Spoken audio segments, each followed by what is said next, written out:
Hello, today in this very quick video I will show you briefly how to integrate Clickbank with WordPress.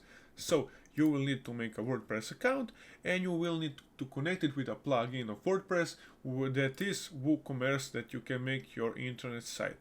So you will go to your Clickbank. When you've done that, you will go to your dashboard to the affiliate marketplace.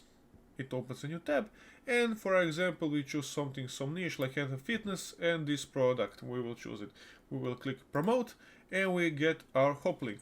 We put our nickname from our account, this is mine, and something simple for tracking ID, something similar, and create hop link. So we will get the hop link up here below. We will copy it, and when we make the site using WordPress and connecting with WooCommerce, we will have all the descriptions down below. We will have the product data where we put our link. When somebody sees our site from WooCommerce and WordPress, when somebody clicks on it, he will get to the manufacturer site of this product, for example, like this product. If he buys it, we will get the average conversation from that product.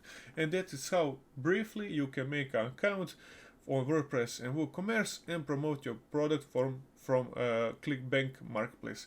Thank you guys for watching. If you have some questions, you can ask down below, or for more information from WordPress or WooCommerce, you can everything see on our YouTube channel. Thank you for watching and see you in the next one.